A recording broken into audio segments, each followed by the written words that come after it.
the atmosphere created all the arrangements for Srila Prabhupada to come to America and spread Krishna consciousness. This movement is Krishna's movement. This is Chaitanya Mahaprabhu's movement. And in order to make the field for Prabhupada to come, Krishna actually sent his devotees to America. Krishna made arrangements for devotees to take birth in different parts of America.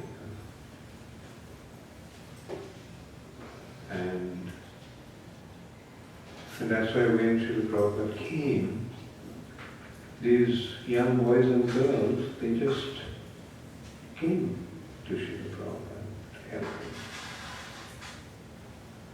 And I'm saying it because Prabhupada himself actually mentioned that once. Somebody, that one time that I can remember, I'm sure Prabhupada must have mentioned many other times, when one devotee was in a very humble mood, saying that how fallen he was and how Prabhupada saved him. Prabhupada's response was, that was all superficial. As soon as I called, you came.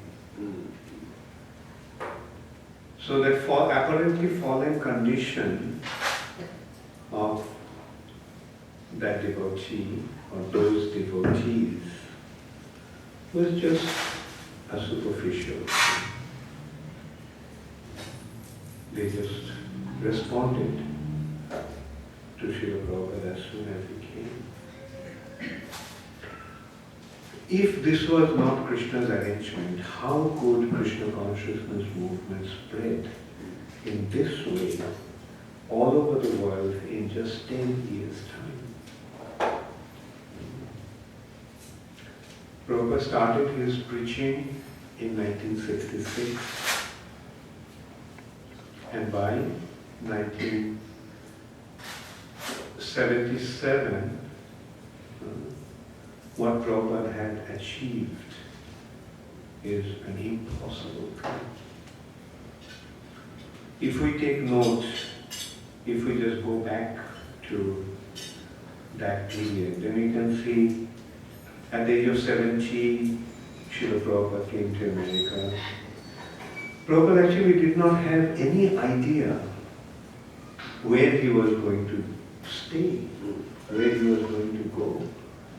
He did not even know whether he would have any food to eat. In such uncertainty, Srila Prabhupada came to America with only $6 in his pocket. What is $6 in America?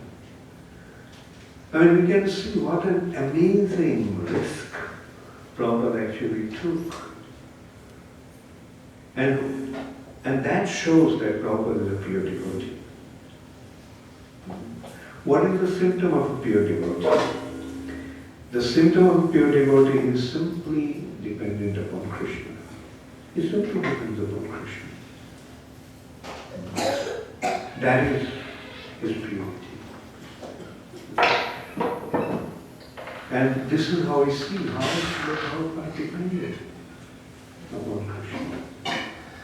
At the age of 70, living such a comfortable situation in Vrindavan.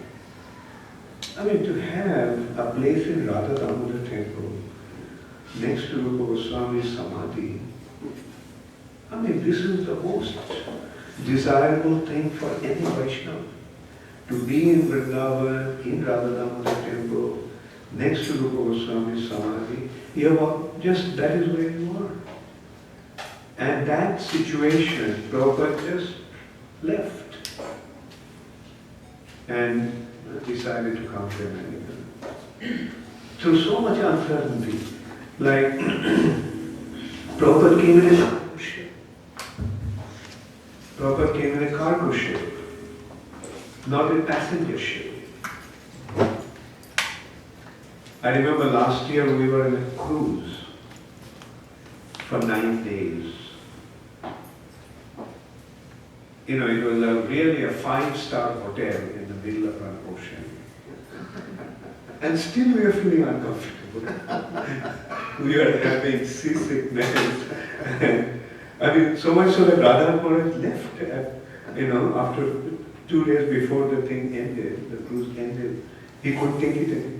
He just, I mean, we were in a ship which is like a 5-star hotel with all kinds of fancy arrangements, and still we were feeling so uncomfortable.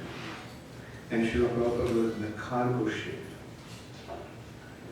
Cargo ship means that carries goods. Cargo. They generally move at a very slow speed. And there is no comfortable arrangement. It's like a goods train. Like traveling in a goods train. Moving slowly, no sit, no arrangement, just a small cabin. And that arrangement Srila Prabhupada made through such difficulty. Prabhupada just got to know Srimati Marathi. Very nice lady, very pious. And she was also a Vaishnava from Bangla and Bhakti Charu Swami. And she was the chairperson of Sindhu. And Prabhupada requested her, why don't you have so many ships going to America, why don't you make an arrangement for me to go to America?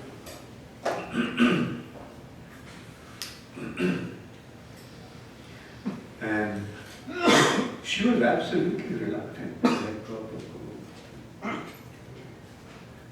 And when she couldn't convince Prabhupada about the discomfort of the journey in a cargo ship, she's trying to convince Prabhupada that, what did you do? She was asking Prabhupada, what did you do with the race? Who will listen to you? You may think that you'll go to America, but who will listen to you? Why do you want to go there? You won't have anything to eat, and you do not know how severe the weather is there in winter. But Prabhupada just kept on insisting, no, please. This is what my Guru Maharaj suggested, Guru Maharaj asked me to do. And this is probably the only time I will ever be able to do anything. I tried my whole life. When Prabhupada was instructed by Bhakti Saraswati Thakur to go to the Western world and preach in English language, Prabhupada was 26 years old. And now Prabhupada is 69 years old. Practically 43 years after that. And finally Prabhupada convinced Srimati Mara. Just Prabhupada begged her that please make it happen. And then, as you know, like in that ship, Prabhupada had 2 heart attacks. As it is, the journey through this ocean in a ship is very, very difficult, very tedious. And then on top of that, becoming sick, and not only just a minor sickness, heart attacks, and no doctor to treat Prabhupada. Prabhupada also didn't tell anybody, he just tolerated that pain. And Prabhupada said that Krishna actually came and saved him. And the captain of the ship, Arun Pandya, also admitted that in his entire career for the last 30-some years, he never seen Atlantic to be so peaceful. As if Krishna made the journey so smooth because of him. Atlantic became completely blessed. And then Prabhupada came to America. When Prabhupada came to America, he didn't know where he was going to stay. The only person that Prabhupada knew in America is the person who sponsored him for the visa, whom he never met. Prabhupada just knew his father. He was in Mathura, a very nice man. Gopal Agarwal's father. And so Prabhupada requested him, why don't you ask your son to sponsor my visa? Because as you know, to come to America, you need someone to sponsor the visa. And that person was very kind, and he wrote to his son, Swami, he wants to go to America, why don't you sponsor his visa? So he sponsored his visa, and that was the only person that Prabhupada knew. And he sponsored the visa for Srila Prabhupada because his father asked him. He never knew Srila Prabhupada. He never knew what to expect out of Srila Prabhupada. And that was the only person that Prabhupada knew. And just before boarding the ship, Prabhupada wrote to him, Gopal, that in such and such day by such and such ship, he is coming to New York. And fortunately, this person, Gopal Agarwal, made some arrangement. Like Gopal, Prabhupada wrote the letter and boarded the ship. So Gopal Agarwal didn't have the opportunity to even write back to Srila Prabhupada whether he is going to accept him or not. Like in such uncertainty, Srila Prabhupada went. And as I said, Gopal Agarwal was one nice person, and he made arrangements for an agent to be there to receive Srila Prabhupada, take him to the Port Authority bus terminal, and put Prabhupada up in a bus to Butler, Pennsylvania. Now, if this person, Gopal Agarwal, did not make this arrangement, if he just ignored the letter, or if the letter sometimes get lost, if the letter didn't arrive, what would have happened? Of course, Krishna would make the arrangement for Srila Prabhupada. And Krishna did make the arrangement for Srila Prabhupada. Gopal Agarwal was not just a chance happening. It was Krishna's arrangement. Gopal Agarwal sent the agent to receive Srila Prabhupada. Prabhupada arrived in Butler. And there also, he made arrangement for Srila Prabhupada in the YMCA. I mean, naturally, he didn't make arrangements for Prabhupada to stay in the house. Because after all, Prabhupada was a stranger. And on top of everything, like Gopal Agarwal was married to an American woman. So when an Indian comes here and gets married to an American, his lifestyle changes completely.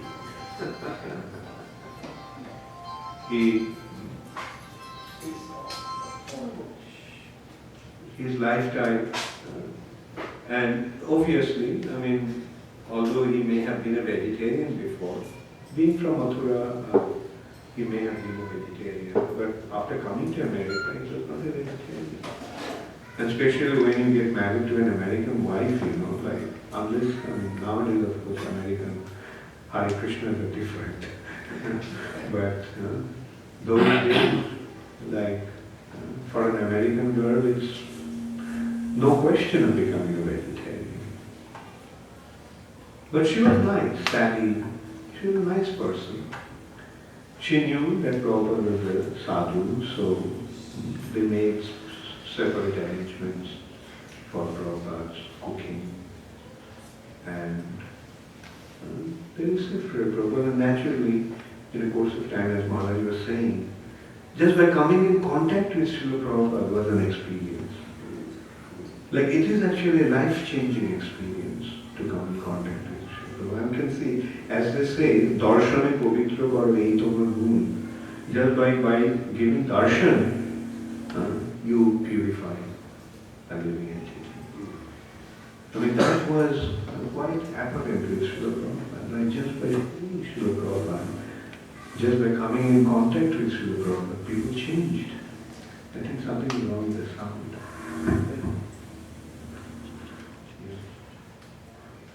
Both the microphones are on. Nobody's off. What's that? No, one of the microphones, if you turn it off. No, it's off. This one's off. Anyway, it's alright, there was some harm. And so that is how Srila Prabhupada changed people. Like Sally became so affected by Srila Prabhupada. When Srila Prabhupada was leaving, she was crying. Meeting a person only for a couple of weeks, to develop such attachment. And in Lilamrita we find Sally Agrawal's version, how she was affected by Srila Prabhupada. How she was affected to see how Prabhupada used to deal with her little son, Bridge. And it is in Prabhupada's presence that Bridge started to walk. And it was a big occasion for them. And Prabhupada stayed in Butler. But there also, Prabhupada didn't want to stay there for too long. Prabhupada decided to leave. Naturally, Prabhupada didn't come to America to stay in a small little town like Butler in Pennsylvania. Prabhupada came to preach and Prabhupada came to expand Krishna consciousness all over the world. And that was very clear in Prabhupada's mind. Prabhupada came to New York. Another uncertainty. Prabhupada somehow got to know about this Dr. Mishra. And Dr. Mishra had his ashram, Ananda ashram, and Prabhupada stayed. He invited Srila Prabhupada to stay there for some time. Not for long, naturally. And Prabhupada just came to New York. And there we see Prabhupada came across some. Now the Krishna's plan started to unfold in a real way. The young Americans started to become Prabhupada. One small group of American youth that used to go to Ananda Ashram became attracted to Srila Prabhupada. And one of them was that a boy called David Allen. And Prabhupada was looking for a place, and there was one of the boys that Prabhupada knew. He was moving to San Francisco, and he had a loft in Bowery. Loft means the top of the building where people store things. Like it's not meant for, lofts are not meant for living. But this loft was made into a studio. Like they put up a bathroom and so that they rent it out. And so this person, when he got to know that Prabhupada was looking for a place, and he told Prabhupada, "Oh, I wish I knew about that a few days ago. Because I gave this apartment, gave this loft to David Allen." And then he said, "Okay, I'll speak to David." He also knew you. And he spoke to David Allen, and David Allen agreed to share the loft with Srila Prabhupada. At the beginning it was very nice. Like David Allen was taking to Krishna consciousness very seriously.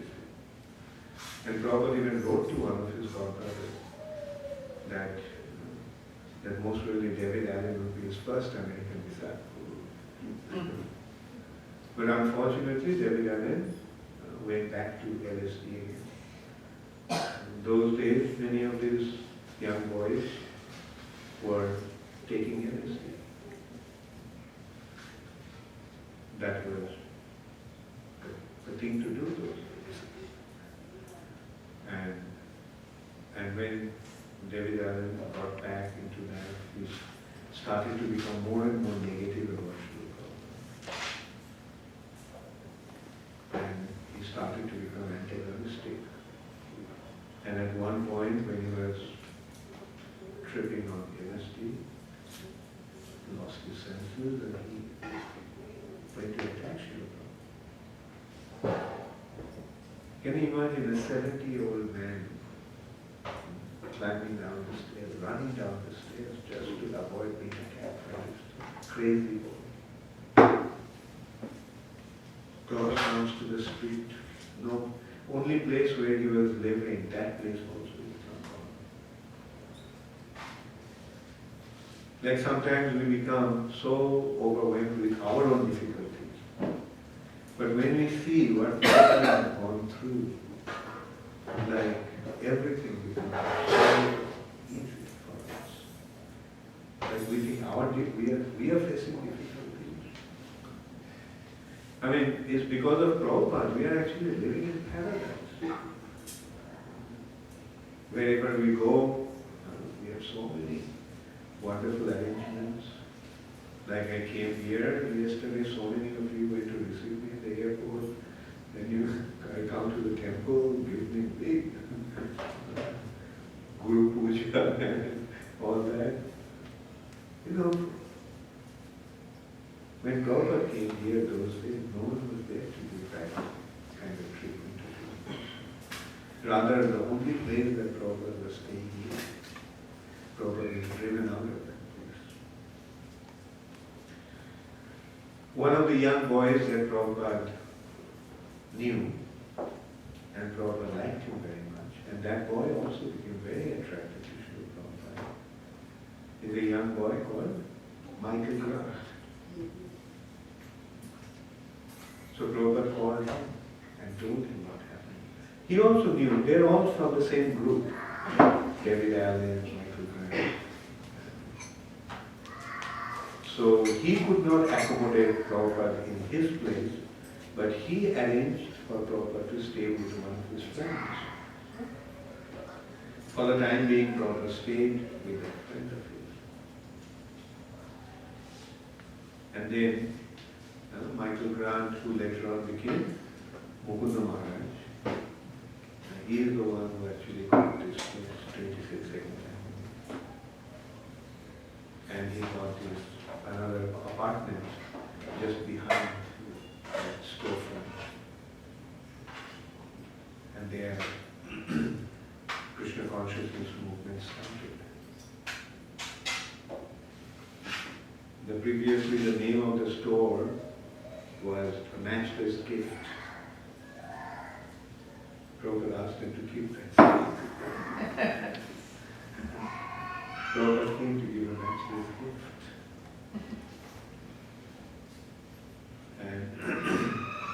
And this is how it all started. Many of the devotees from those days frankly admitted they didn't understand what Prabhupada spoke. They didn't understand the philosophy of Bhagavad Gita. They did not understand Prabhupada's accent. Prabhupada, like many of us, had a strong Indian accent. You those days were not so well acquainted with that kind of accent. I mean, I have been told that Americans have difficulty even understanding the British accent. So this is how Prabhupada started. In the storefront, 22nd Avenue, Prabhupada in the evenings used to give the discourse on Bhagavad Gita. And they started, the young boys and girls started to come.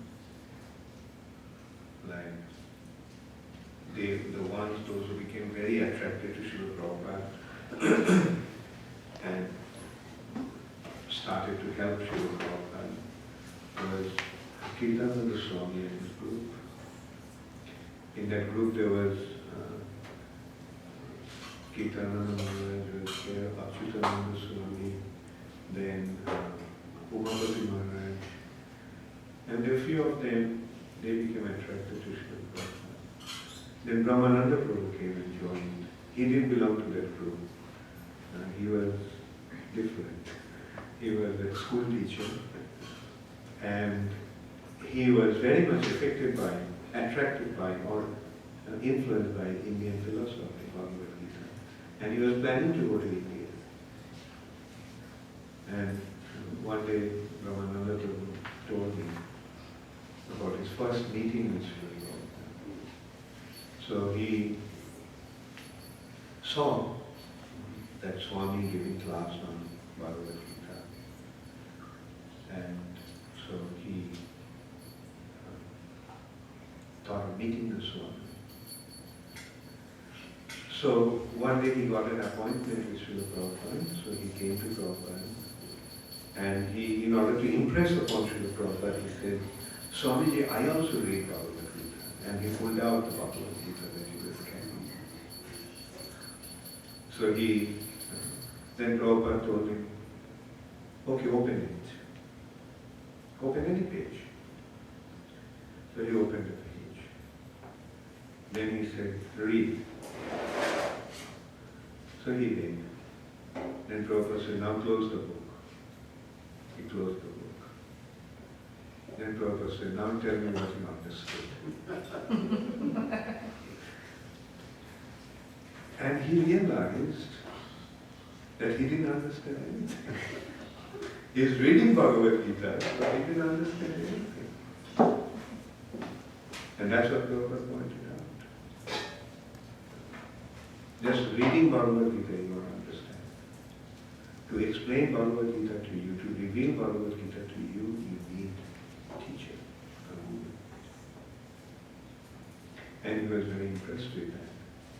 So he became attracted to Srila Prabhupada. And Kirtanan and the group, actually I just remembered, that became actually attracted, came to Srila Prabhupada through, what's his name, Kirtanan's friend? High Kripa Prabhu actually made Srila Prabhupada. He saw Srila Prabhupada and he told Prabhupada that he was planning to go to India. And Srila Prabhupada asked, he even told him that he was in India already. And then when he spoke to Srila Prabhupada, he saw that all the sadhus that he met in India, no one was like Srila Prabhupada. Prabhupada was completely different from all of those sadhus. That's what impressed him. And then Kirtananda was his friend and other friends, he brought them together. Hagriva and Kirtananda were quite elderly, the others were quite young. Achyutananda was quite young. And so in this way, devotees started to come. Another person who joined at that time was Satsarup Maharaj. A very different person. Very sober, very gentlemanly. Used to work in a social worker. He became attracted to Srila Prabhupada. And then Prabhupada gave initiation. Some of them got initiated. Kirtananda Swami didn't get initiated because he was in the hospital. And Mukunda Maharaj got initiated along with his wife. Not wife, girlfriend. Those days young Americans did not get married. They lived together as girlfriend, boyfriend. So after initiation, Prabhupada told him that now that you are initiated, you can't live like girlfriend, boyfriend. You have to be married. And 2 days after that, Prabhupada conducted the wedding. And then one day, Mukunda Maharaj was speaking to Prabhupada about how the movement, how the youth are in, American youth are going to San Francisco. And he felt that it would be nice if Prabhupada went to San Francisco, right in the middle of the hippie culture, hippie heaven. And Prabhupada liked the idea. And Prabhupada sent him to San Francisco to make another arrangement. And he also, Mukunda Maharaj contacted his two other friends and their girlfriends, Shamsundar Prabhu, Gurudas Prabhu, and Malati Mataji and Jamuna Mataji. Actually, Mukunda Maharaj's wife, Janaki, was the sister of Mother Jamuna. And so these three couples then go to San Francisco. And they found another place, like 26th Avenue, a storefront, just next to where all the youth of America were gathering. There's two streets called 8th and Ashbury. They used to call that area Haight-Ashbury. And there was this next to Golden Gate Park where they used to spend their time.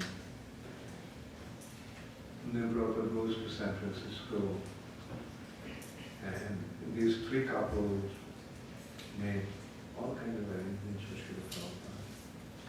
And the youth of America started to become attracted to Srila Prabhupada. And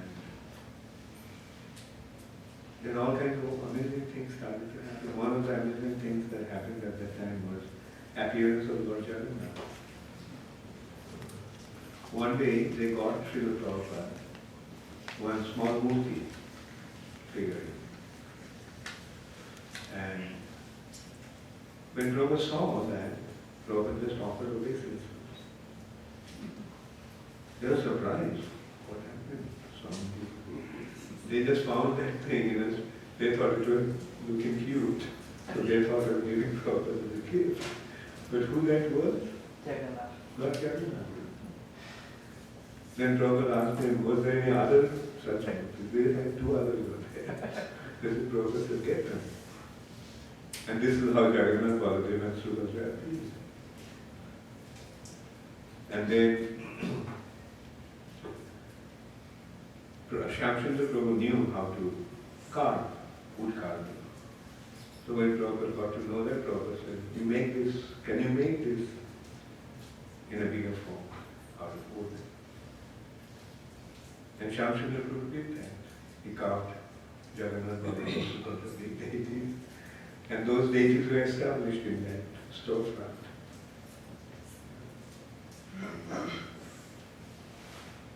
And they used to have Mangalarati every morning. And there are also many young boys and girls looking attractive. That was another thing, like initially it was just boys who were, some boys didn't have any place to stay. So they were staying, they just stayed in 26th Avenue. So for a lot of interest. But then Mother Jalurani, she had some difficulty with her parents. So she wanted to move out, she just said. Prabhupada said that she wanted to stay there. Then Prabhupada said, no, girls cannot stay in an ashram. But she just kept on insisting, finally Prabhupada agreed. And Prabhupada let her stay in the other room in his apartment. So kind. And this is how the Brahmachari ashram started at ISKCON.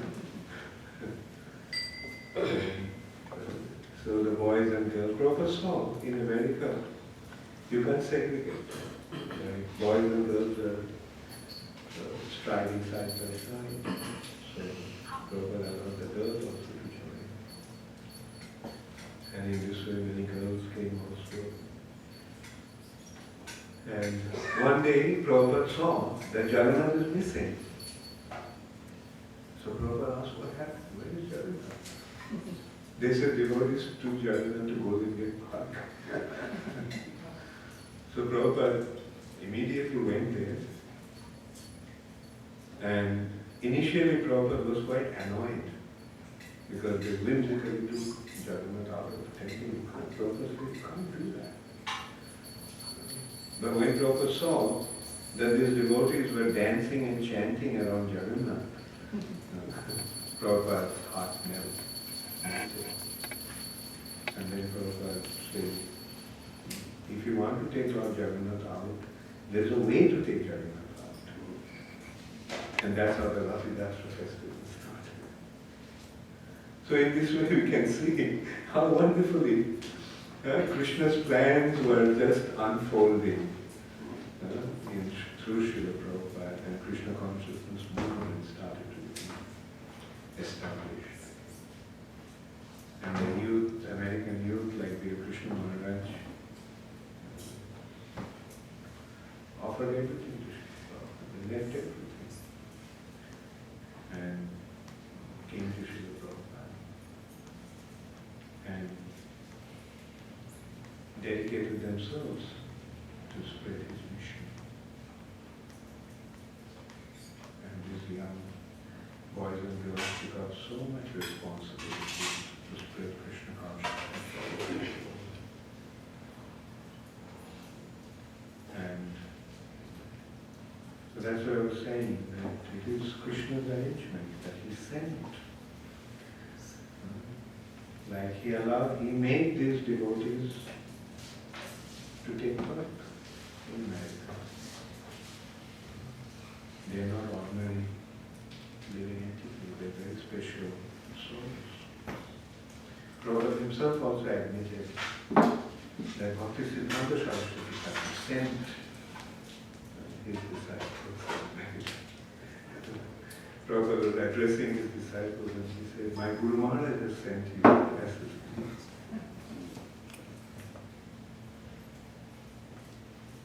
So this is a very special movement, and we are very fortunate that somehow or other we have become connected to this movement. And this movement, as Maharaja was saying, Janatava Viplava, being caused a revolution throughout the world, Viplava, a spiritual revolution all over the world. And we are seeing how it's happening. The places where Krishna consciousness was impossible practically, like the East European countries. Today, they are the biggest, they are the most amazing things that happen. Thousands of people are joining Krishna consciousness. This country? Russia, Russia, Ukraine, Yugoslavia, now it's Bosnia, Serbia, Estonia, then Siberia, Hungary, Poland. Those days, they were communist countries. They were behind iron curtains because nobody could go in there. They wouldn't allow anyone to come and start.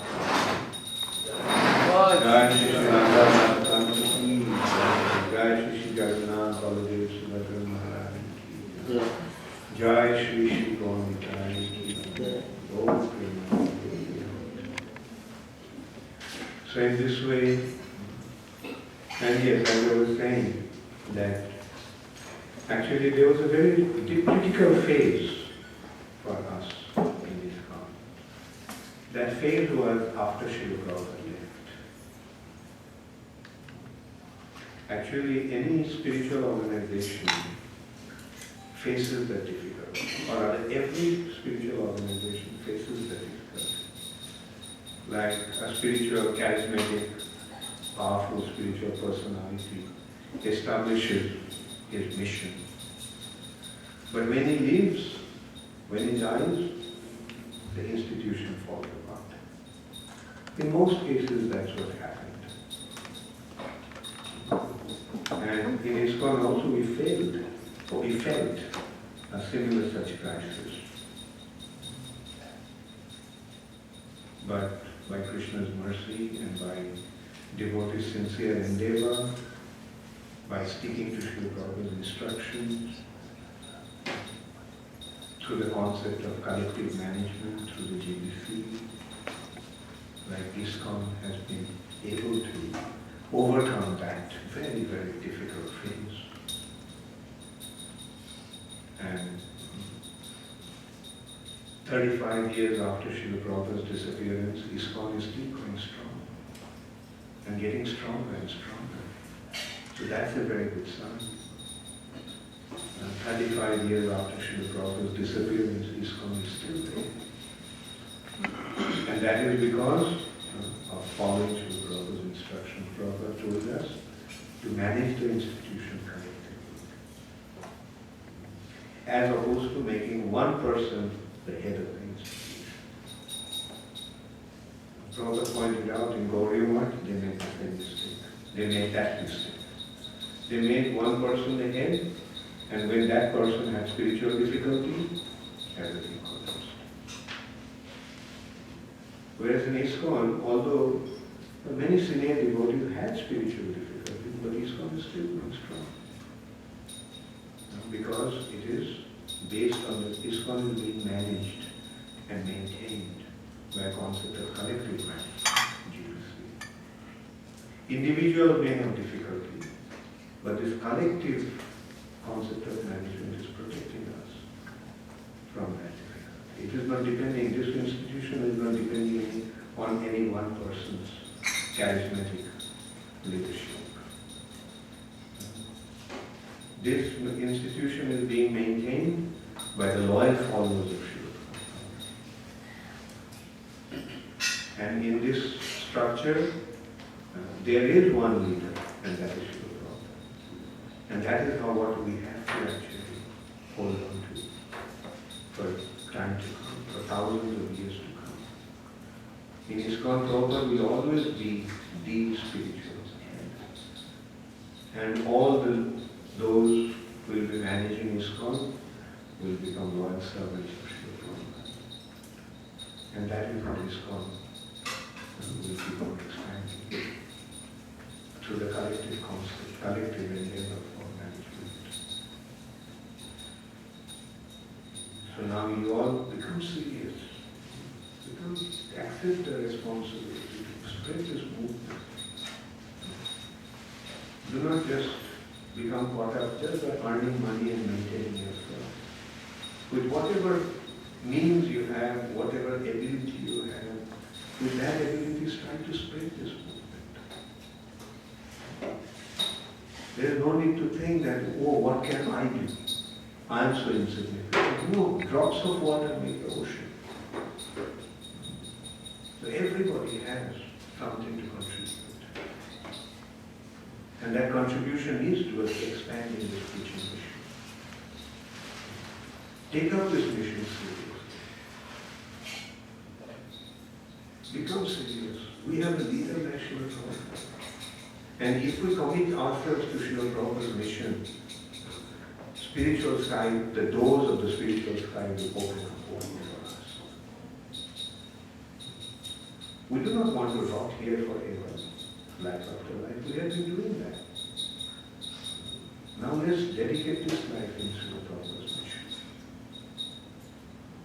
Whatever limitation, whatever means you have, whatever resources you have, whatever ability you have, with that just try to spread this movement.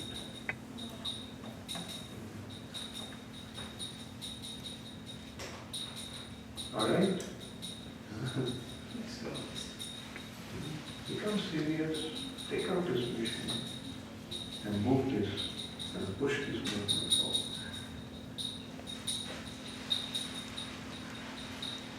Thank you very much. All glories to Srila Prabhupada.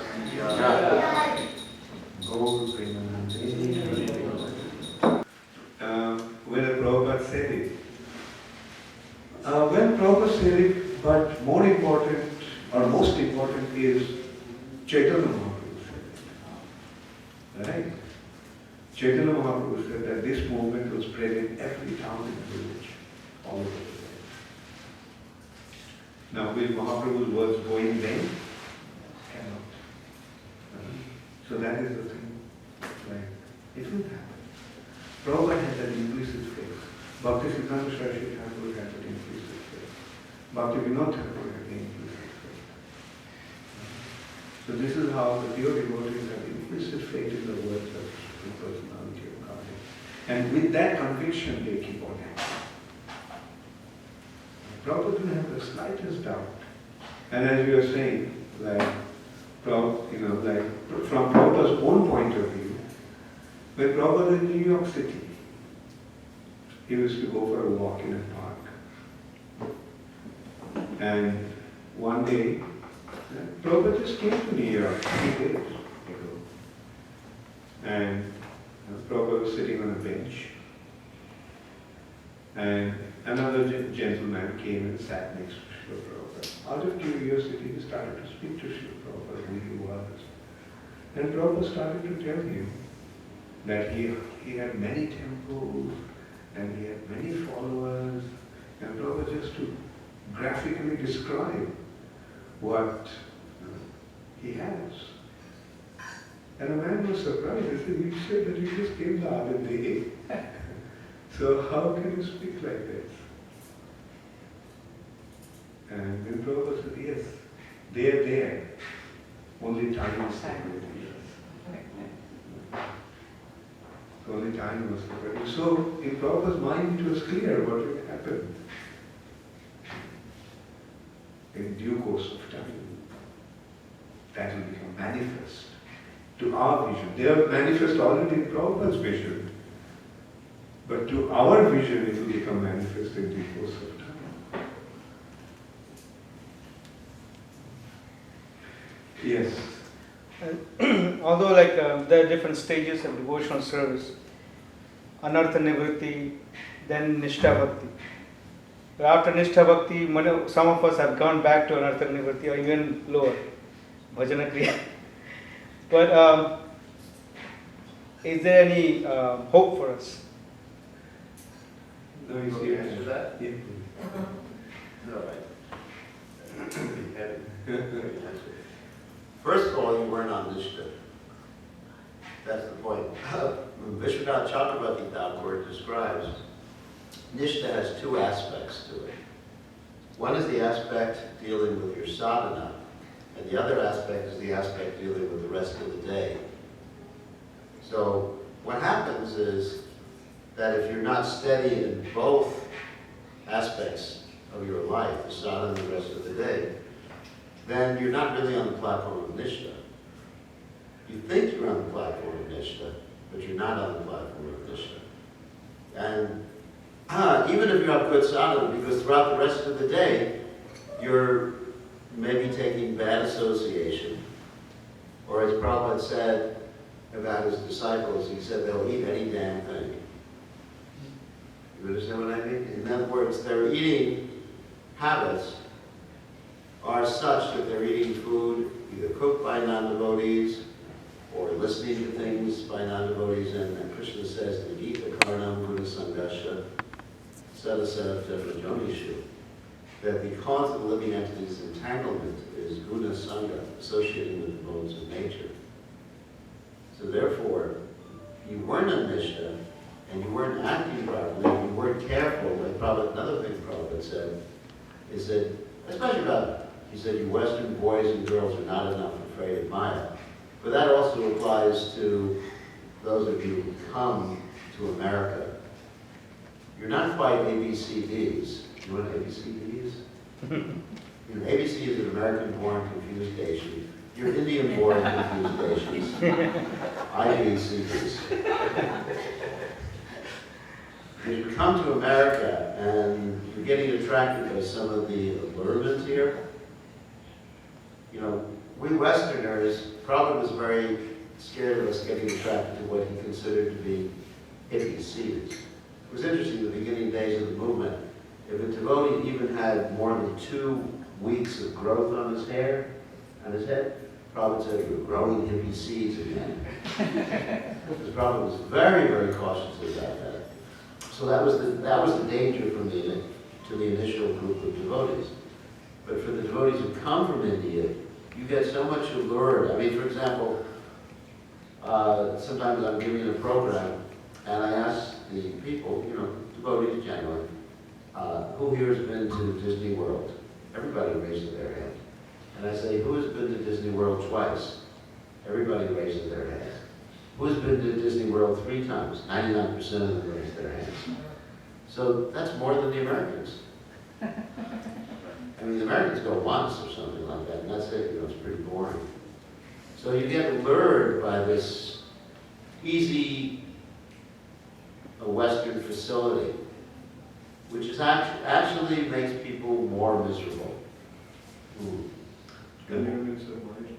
What? Allurements of Maya. I mean, it's just like a Maya Sukhaya, the false happiness of Maya. And you find people are more miserable. They've done psychological, sociological studies that people are actually more miserable in these wealthy countries than they are in Bangladesh. I mean, Bangladesh had a higher level of happiness, and Bangladesh is poorer than India, than America. I mean, just today I was flying in the airplane, and I was looking at people's faces, and they're all just like so miserable. I started to smile at them, just give them a little happiness. But coming from India, sometimes you think, this is it. It's like a child in a candy store. But then the child eats too much candy, and then they get, diabetes or sick or something like that. So that's the problem, I'm sure. So first of all, be on Nishta. 24 hours a day, be controlling your senses, having good association, and also good sadhana. That's another thing that I noticed with many of the devotees after some time, both Indians and Western devotees. They start to neglect their sadhana. Prabhupada was so strict. I remember we were in Mexico City, and Prabhupada had a program up until midnight that night. And so when it came time for Mangalarti, all the devotees were sleeping, except for Prabhupada. And Prabhupada came down and said, "What happened with Mangalarti?" And they said, "Well, we were up late last night, we were sleeping." Prabhupada was so upset with the devotees for not getting up early and having good sadhana. So we tend to neglect the sadhana after some time. I mean, rising early. I mean, Prabhupada was very strict about these things. Prabhupada himself, no matter where he was in the world, or what time he took rest, and Bhakti Charu Maharaj will tell you about this, he was just like clockwork. He was up there doing his translation, chanting, and very strong with the sadhana. I mean, you could practically set your watch to Srila Prabhupada's activities. So really, get to Nishta first, and then we'll talk about it. Is that all right? Yeah, wonderful. Okay, I was just going to ask you now, how many of you are going to attend Mangalarti from tomorrow? Very good, very good, very good. Yeah, so that is the result of sadhu sangha. Sadhus come here to cut your maya, right? That is why you should have the sadhu sangha. So see what's happening? Just Lavamatra sadhu sangha, sadhu sangha. So you heard Maharaj, and now you please take it to heart. Seriously, you consider that. Yes. Maharaj, you also mentioned, and we have seen that when Prabhupada actually arrived in US, that time there was like a dynamic way, it's a moment spread up now. Especially in US, we have seen a lot of places. But nowadays, the flow, the power, we could not see like that way. Yeah. Yes. Okay, we're going on.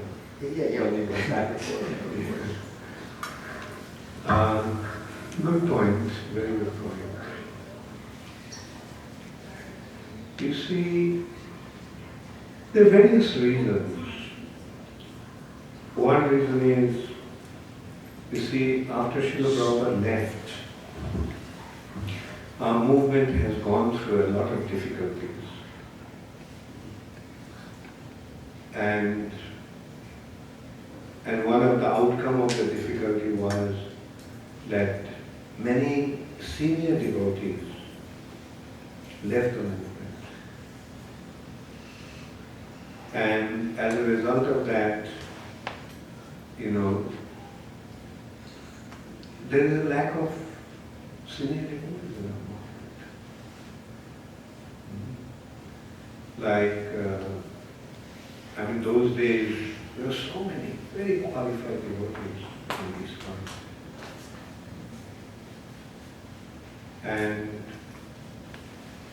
But now what has happened? Then another thing that happened, one of the things that happened is, you see, many devotees after Prabhupada, you see, when Prabhupada was here, most of the devotees were young. And most of them were actually brahmacharis. But then came a stage when many devotees, entered into household life.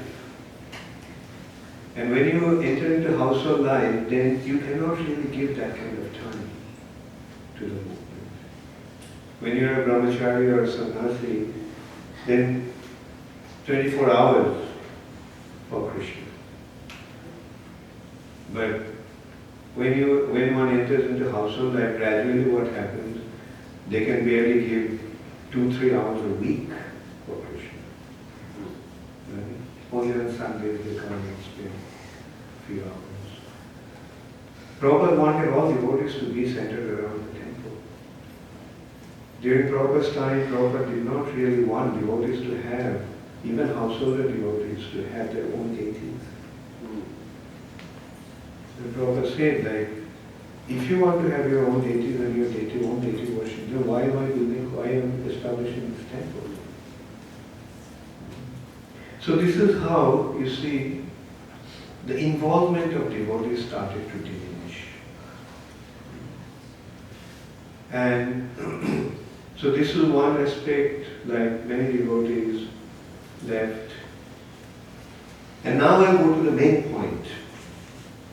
You see, the main point, the main substance or basis for spiritual life is Shraddha. Adu Shraddha. Spiritual life is actually based on Shraddha. During Prabhupada's time, the Shraddha was so strong. Not only that, the devotees had Shraddha for Srila Prabhupada. The kind of Shraddha the devotees had for the leaders were practically in the same level as Srila Prabhupada, the GBCs and Marathi. Even the way the temple president used to be looked up to. But due to various reasons, which is understandable, when so many leaders fell down, when so many, senior devotees had serious spiritual difficulties, and so many anti-propaganda, about ISKCON's, way of managing ISKCON's leadership. This Shraddha is being affected. And because of the lack of Shraddha, our inner structure has become considerably weak. And also there are other difficulties failing to engage devotees properly. During Prabhupada's time there was so much excitement.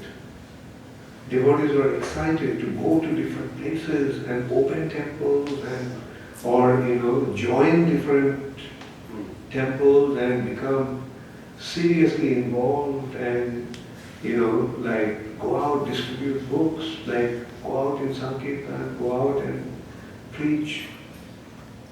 You can't imagine how vibrant the movement was because of their, Shraddha for the leadership of the movement and for the confidence in the process of Krishna consciousness. So these are the factors that are affecting, and like somehow or other we have to overcome them. Like for example, I'll say, the kind of respect that the devotees used to have for the temple president those days. Devotees don't really display that kind of confidence and respect for the temple president nowadays. And sannyasis and gurus may be commanding some respect. But why only them? We should have respect for all the devotees, all the senior devotees.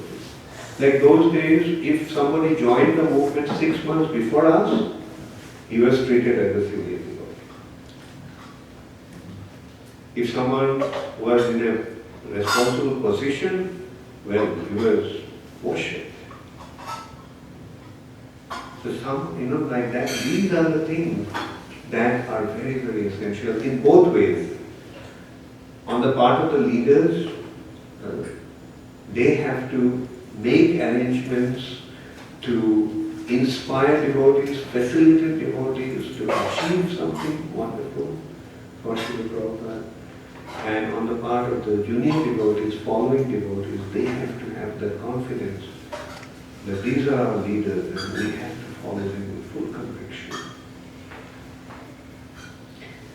Like today, I was discussing with Maharaja. Maharaja was telling me that the number of devotees, few years in the movement, and now they're just living in Radhapur, indulging in all kinds of, intimate pastimes of Radha Krishna. During Prabhupada's times, we couldn't even imagine things like that. And why? Because they don't accept the authorities' instructions. They decide, well, this is what I want to do. And as a result of that, they are going away. So therefore, again, I just point out, like, you all, those who are seriously involved in the movement, just take up the mission very sincerely. And consider that how you are going to push this movement forward. Don't wait for somebody else to come and just take it upon yourself.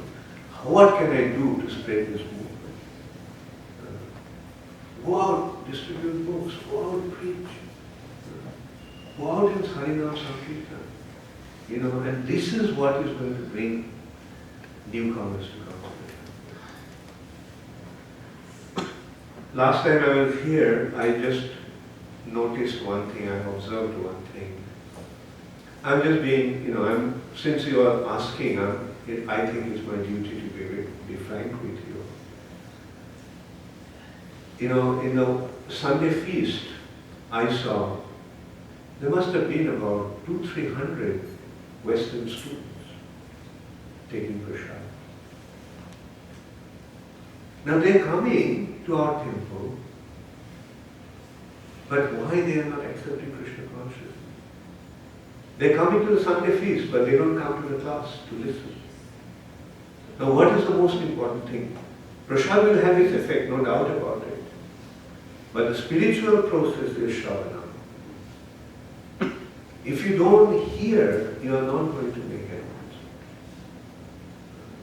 So these boys and girls are coming so close to us. Now what we have to do is we have to speak to them, we have to make them understand the importance of Krishna consciousness. Don't feel shy. Will they listen to me? It doesn't matter. Whether they listen to you or not, but you speak to them. And then whether they will listen to you or not, leave it up to Krishna. They are coming to take prasad. Now let them take a real prasad of Krishna consciousness. So many young boys and girls like that. If you preach to them properly, they will, at least some of them will accept. Like just see, we are in America. But besides, Bira Krishna Maharaja, there is not a single American here. Isn't it? Why? The Prabhupada will ask that question. We are in America, why the Americans are not here? We should make that our mission. Let us go and preach to the Americans and bring them here. It's good that Indians are coming, you all are coming, it's very good. Its movement is meant for everybody. But we should make it a point that it is for everybody, it's not only for Indians. This movement is for everyone. So please, now that you asked that question, now, if you feel that the answer is worth listening to, then please take it up seriously. And Shraddhadev, I'll tell you, you are a temple president, you should take out the responsibility to preach. Make sure that everybody preaches. Make sure that everybody goes out to distribute Krishna consciousness.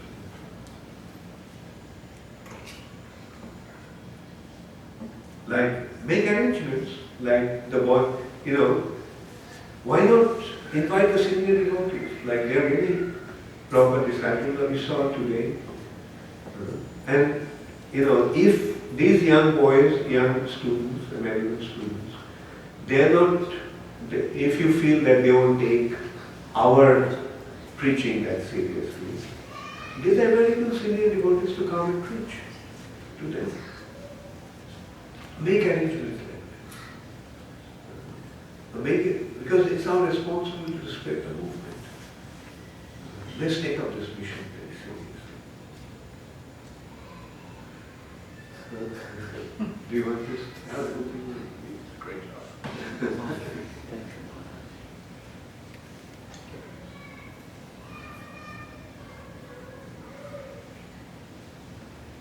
Garuda, you got a question?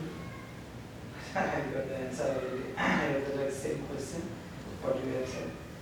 There is the savings we are thinking how we can, because it's quite long year. This temple is never here. Every Sunday, sometimes 300-400 people comes. And we have good Indian community and some other Western people also involved. Sometimes I notice.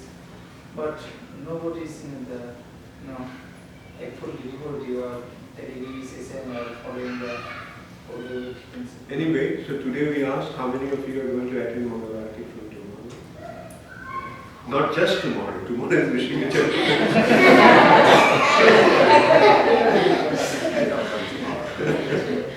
But from tomorrow onwards, make it a point. Make it a point to come and attend the Mangalarati. So this is how the temple atmosphere will become very vibrant. Consider if a new person joins, if a young American student joins. But then he comes and starts to stay in the temple, comes to the Mangalarati. And he sees that except the pujari, there is no one in the temple. Just the pujari and him. How will he be inspired? On the other hand, if he sees that a vibrant atmosphere in the temple, then they'll also feel inspired to join. And many of you, I have seen, like Sripati was traveling with me. He's a great preacher. Once he starts preaching, he's but I haven't seen him preaching here. Of course, he preaches to his cooking, but he's a good preacher. And I know Makan Charan is a very good preacher. Same thing with Shraddhadev, same thing with Rohini. And I'm sure many of the girls are also very good.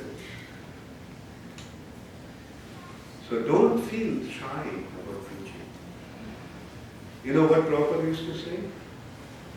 If you at least know that Krishna is the Supreme Personality of Godhead, just go and tell people that Krishna is God. That will be preaching. Just go and tell people that you know who is the Supreme. Do you believe in God? Do you know who God is? Krishna is. If that much you can, everybody can say. Even a child can say. Okay, so it's almost 9 o'clock. So now we will end the program with some kirtan from His Holiness Sri Krishna. How about you?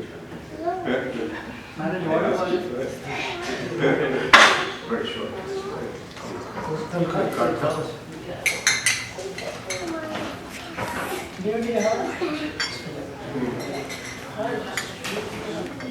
Are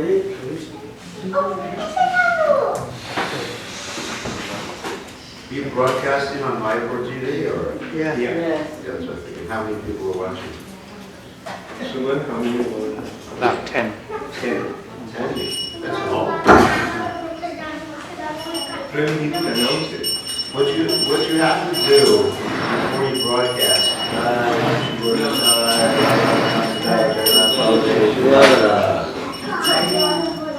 before you broadcast, you push a message, listen to this, you put a message out on Facebook and on Twitter, and then that'll notify people who normally follow you. You understand that? You know what Twitter is and Facebook is? He does, do you do? Normally, yeah. He does that. And when I do that, I get at least 25 or 30 people. No, but usually you get 40, 50. Yeah, it should be more than that. Yeah. It's unusual. How many were there yesterday? About 20. Okay. Because when we were in New Jersey, that day there was 40. And that was a Monday evening. So there should be people. Because that was announced. Yeah, we have to announce it. Maybe you announce it an hour or two beforehand. No, the day before. Or the day before. Yeah. That's even better. Day before, maybe even a few times you can do that. Yeah. Especially in Facebook. Or you give the schedule for the whole week. Because people are checking Facebook at least once a day. Okay. Thank you. Shows it to your time.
Krishna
Prabhupada, Manavamisa, Tutorials, the Feathers of the Shimai.